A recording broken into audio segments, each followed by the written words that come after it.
sociais de Vigo xuntamos forzas para festexar que o noso pobo está vivo e que se está vivo é porque luita e se organiza en defensa dos seus intereses. Vigo, cidade proletaria, responde ás agresións e cría as ferramentas precisas para atender as súas necesidades máis inmediatas. Nen Galiza está morta, nen Vigo moito menos. Está viva cando se organiza, cando sai á rúa, cando protesta e mostra a súa mala hostia.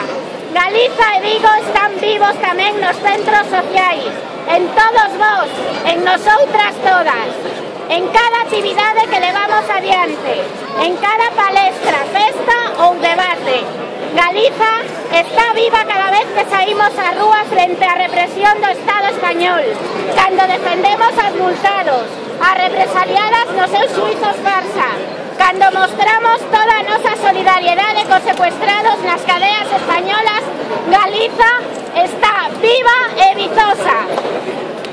Hoxe, queremos lembrar especialmente dúas persoas que de non llo impediren estarían aquí hoxe connosco. Edu e Teto, roubaronnos a vosa presenza.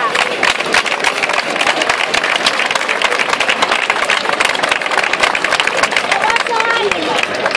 Querémolos na terra. Celebremos, mais reflexionemos. É necesario superar as luitas inmediatas e integralas nunha luita integral por unha Galiza emancipada de cualquier tipo de opresión. Nisto, os centros sociais son un pequeno exemplo, un modesto laboratorio. Espazos autoxeridos onde traballamos en común e que serven para demostrarnos que outro tipo de vida digna de ser vivida é posible.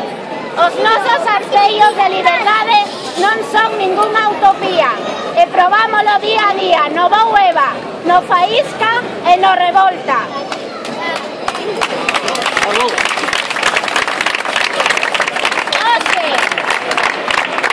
Hoxe festexamos o noso Día Nacional na nosa cidade e comprometémonos a seguir a pelexar, a luitar polo noso, a reivindicar que a nosa patria e a nosa cidade están vivos e seguirán vivos.